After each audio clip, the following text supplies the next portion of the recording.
What's up, YouTube? Have you ever wondered how to use the camera on your iPhone? Well, that's what we're here to talk about today.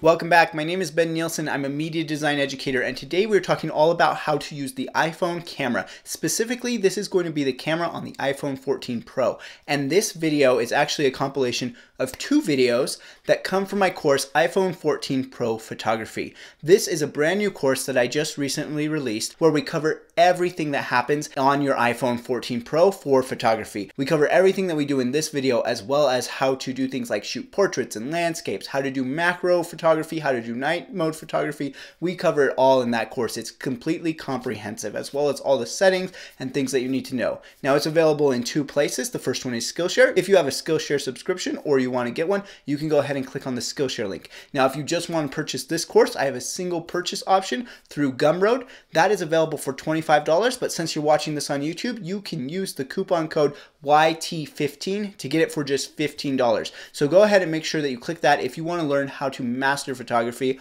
on your iPhone 14 Pro. Now let's go ahead and get in the video. We'll learn all about the interface and then the basics of shooting here on the iPhone 14 Pro.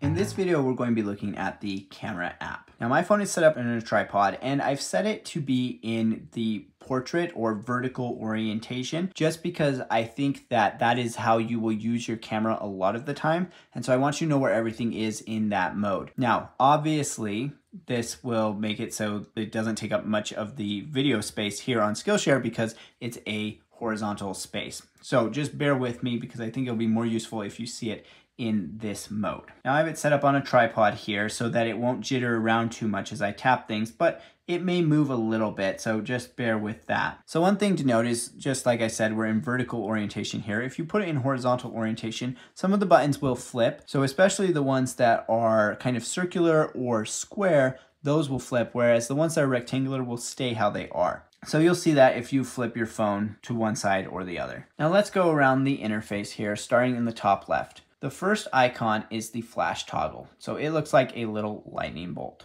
Tapping this will cycle between having the flash on auto, like this, or off, like that. When it's on auto, it will trigger whenever the phone thinks that it is dark enough. If it's off, then it will never trigger the flash.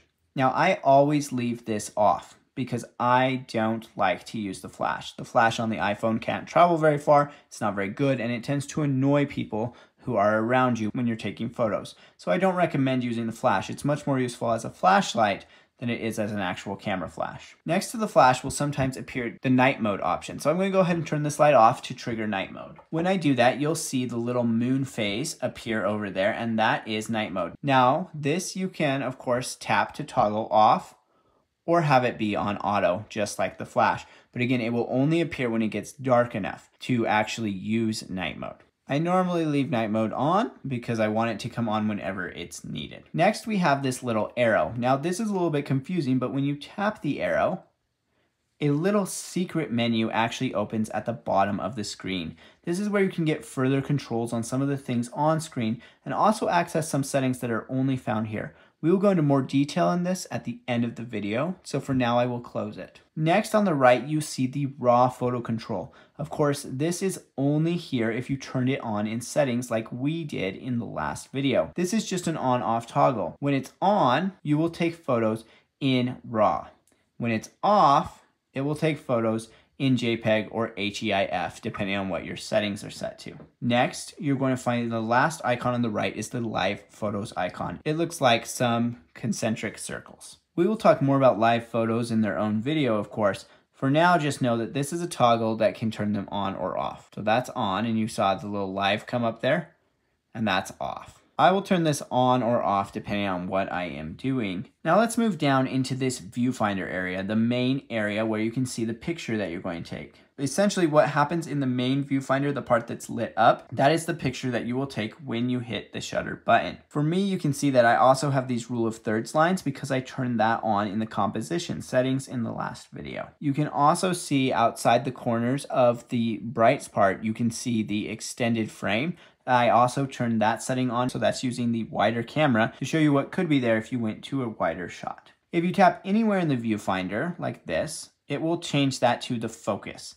So it will start focusing in that area. Now you can see that mine has then kind of gone over and focused on the text because that text mode is active. But if I want to focus down here, I can just tap there and it will focus down there. You can see it's kind of highlighted the wheel on the van there. Now once you've tapped somewhere, you can actually adjust the exposure, that little sun, by sliding up or down. It doesn't have to be on the sun, it can be anywhere on the screen, but I can brighten it up. You can see that blooming there as I brighten it, or I can darken it down. You can see that getting dark. So you can do a little manual exposure adjustment once you've tapped to set the focus. At the bottom of the viewfinder, you will find the buttons to change the lenses. So 0.5 is the ultra wide, 1 is the main, and then we have this other option, which is 2. And you might be thinking, what is that 2? Well, this is actually a fake lens. It doesn't exist as a separate camera on the phone. Instead, it is a 2x zoom on the main camera. So it's taking just the middle 12 megapixels of that 48 megapixel camera. Now, this isn't my favorite because it's actually cropping the image, but it is useful sometimes when you just want to be able to compose your image right there. But of course, you can always take it on the main and then crop it down manually in post instead of having it digitally cropped here. Next, you have the 3, which will of course zoom it all the way in and actually switch to that telephoto camera. Now this one is not as good in low light, so it might look a little bit grainy here in this image. Let's go back to 1. If you slide your finger across the different zoom levels, you will get this zooming interface, this little wheel. That's more for video than it is for photo because it's not very useful for photo, but I just want you to know that it's there in case you accidentally do this. You don't want to get caught between any of these options because then you're going to have a digital crop on it and your image won't be as crisp. So it's best to just tap them between it because you don't need any smooth zooming in a photo. There's another secret control here in the viewfinder area, which is macro mode. You have to have this turned on in the settings like we did last time, and then you need to get close enough to something for the macro mode to toggle. So I'm going to put my hand out here, get close, and you can see the little flower appear there in the corner. So I can turn that off to turn off macro mode and things get kind of fuzzy. Turn it on and things remain crisp. But you have to be close enough for that to trigger. If you aren't close enough, then it just won't do anything at all. We will talk a lot more about this macro mode in its own macro video. Moving on down, you're going to find the mode slider. This will allow us to change which mode the camera is in. Photo is the default. If we swipe to the right, we're going to get some video here, which is not what we want for this course. But if we swipe to the left, we're going to get the other photo modes. We're going to get portrait and we're going to get pano, which we will talk more about in their own videos. But just know this is where you control what mode you're in. Changing modes will also change some of the interface. So just be aware of that some of the interface will adjust a little bit depending on what options are available in which mode. On the bottom left, you will find a button with your most recent image. You can tap on that to look at your recent images that have been taken. In the middle is the shutter button, which will actually take the picture when you tap it. There are a few hidden features in the shutter button. First, if you tap and slide left, it will take burst photos, which we'll talk about later. And if you tap and slide to the right, it will start recording a video, which of course is not what we want to do in this class, but it's good to know. Lastly, at the bottom right, you will find the button to switch to the selfie camera. So then you can see me, and you can flip it to go back to the back cameras. Now that we have the basic layout of the app down, let's look at some of the other options. Like I said before, when I hit the little arrow at the top, it opens up that secret little menu there. And you've got a lot of options that you find along the bottom. Some of these options deal with the same things that we already saw on screen, and some deal with different settings. First, we have flash again. The only difference here is instead of having just auto and flash off, we also have the on. So if you ever need to force the flash to be on, that's where you do it. If we make this dark, you will see that night mode appears here. This is where you actually get the slider to determine how long night mode lasts. So currently it's set to auto. You can slide it to off, or you can slide it up to the max time. The max time will be determined by how dark it is. So it's still not dark enough in this room to go very far, even though I'm on a tripod, but we will talk more about that in the night mode video. With the light turned back on, night mode disappears and we have the live photo next. When you tap that, you can see you have auto on or live off. So you have, again, you have the option to force it to be on all the time instead of just being on auto. In my experience, auto will use live photo most of the time. So auto and on are very similar. Then we have these little squares, which are the photographic styles. Again, I don't think much of these. They're just like different filters basically. and I don't think they're all that useful. But if you want to set a photographic style, you can do it there. Next, we have the aspect ratio. You can set this to 4:3, which will use the full sensor, square, which will crop the sensor down to a square, or 16:9, which will be more like a video format, but will crop a little bit off the sensor.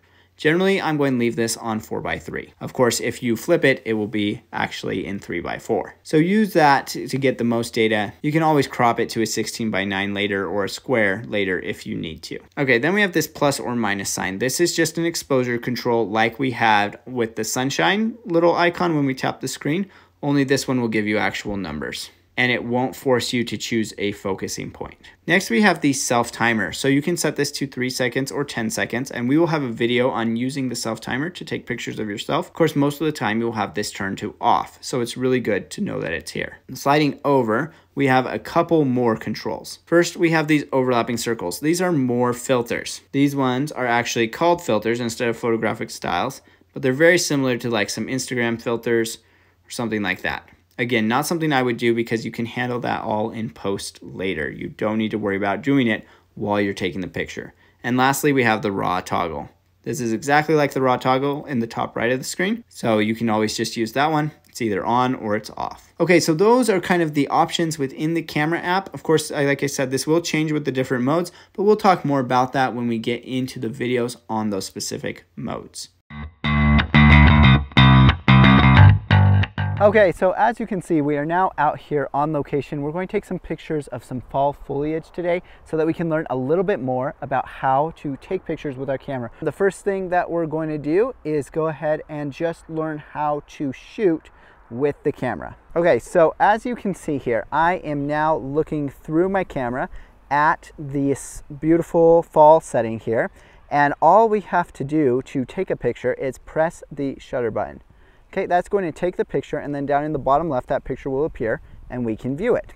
There it is. Now let's go back to the camera by hitting the back arrow.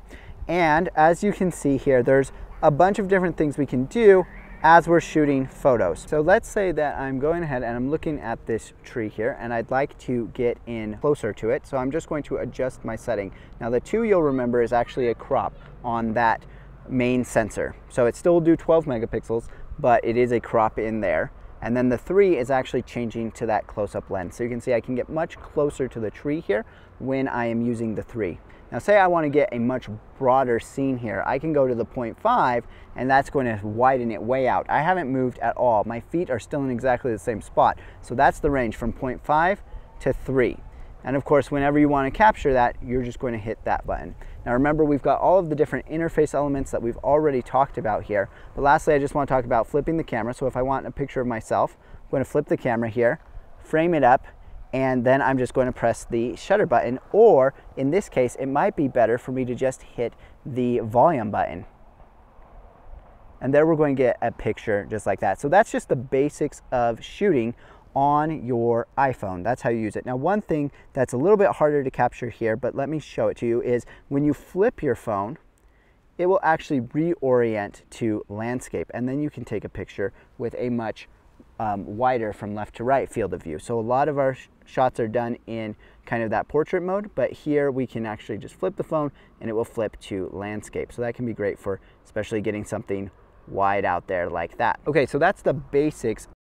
Thanks so much for watching this video. Remember that if you want to get the full course, go ahead and check out those links in the description below. If you go through Gumroad, make sure to use the code YT15 so that you can get the course for just $15. There's 20 videos in the complete course covering everything that you need to know about the iPhone 14 Pro photography. If you have any questions, be sure to drop those in the comments below. We'll chat in the comments, and I will see you in the next video.